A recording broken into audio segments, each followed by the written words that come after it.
Hello everyone and welcome to the oncoming brainstorm. Today I'm going to be talking about a new animated comedy series that is on Netflix right now called Tuca and Bertie. The series was released about a week ago now on the 3rd of May. The creator, Lisa Hanawalt, has previously worked on BOJACK'S Horseman as the character designer. So she's created a lot of the anthropomorphic characters that we know very well, like BoJack and Mr. Peanut Butter. But also, Raphael Bob Waxberg is also the executive producer for Tuca and Bertie, and he actually voices a few characters in the show. So this series has a lot of connections to BOJACK'S Horseman, and that's what led me to check it out. I can safely say that Tuca and Bertie is a very fun and vibrant series, really entertaining, and worth checking out if you are a fan of BOJACK'S Horseman.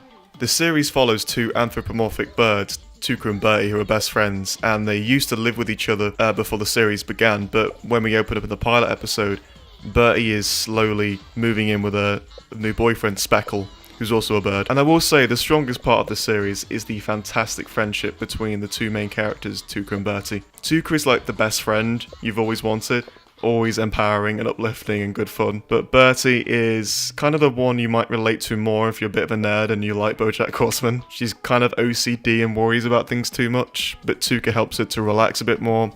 But then because Tuca is so free-loving and just kind of irresponsible, Bertie helps Tuca grow as well. The series is mainly a comedy, and it takes advantage of the fact that it is a cartoon a lot, which is great. It's not afraid to be silly or surreal, and like in Scott Pilgrim in the graphic novels, characters' thoughts become a part of the reality and affect their surroundings, which is really fun. And it does have a similar humour to BOJACK'S Horseman, but without any of the profound or really dark and downtrodden moments. So this series is a bit more frivolous. It's not trying to be so deep and dark like BoJack. It's really aiming for a more silly and uplifting tone, and I will say it's quite sweet.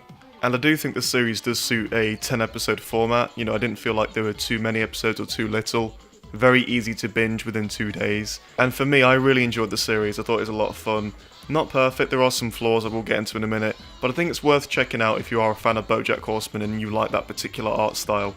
I think some of the weaker parts of the series is that some of the comedy is a little cringy and childish at times. I think most of it works really well, but sometimes it becomes a bit over the top and a bit too silly for me. I would say that the character of Bertie does become a little grating towards the end of the series. I don't know, she becomes a bit flaky as a character, and I didn't really know what her journey was towards the end. I get that she had to kind of open up towards the end, that was the idea, but I don't know, I think it went a bit too far in some ways. And I think there is some stuff towards the end where the tone tries to take a darker turn, but the series tries to go quite serious around episode 9 and 10.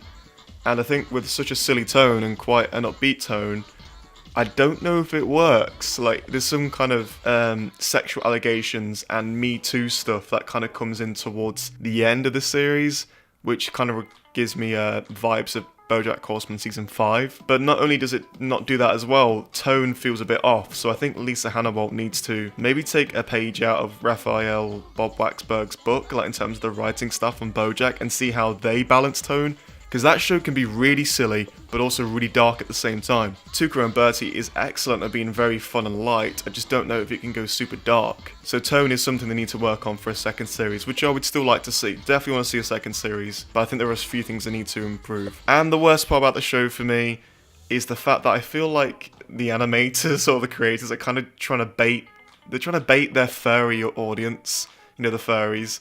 And there's a lot of sexualizing cartoon and anthropomorphic characters, and I just don't think it's necessary. They do it a little bit in BOJACK'S Horseman, but they do it quite a lot in Tuca and Bertie. Like, Tuca just shakes her ass quite a lot, and she's a thick bird, and I do not need to see that. But with those flaws aside, I would give Tuca and Bertie Season 1 a 7 out of 10. Really enjoyed it. Solid series. I just think there's a lot of stuff they can improve to make the series not just good, but great in the second series. Thank you all for watching, check out the channel, and take care and goodbye.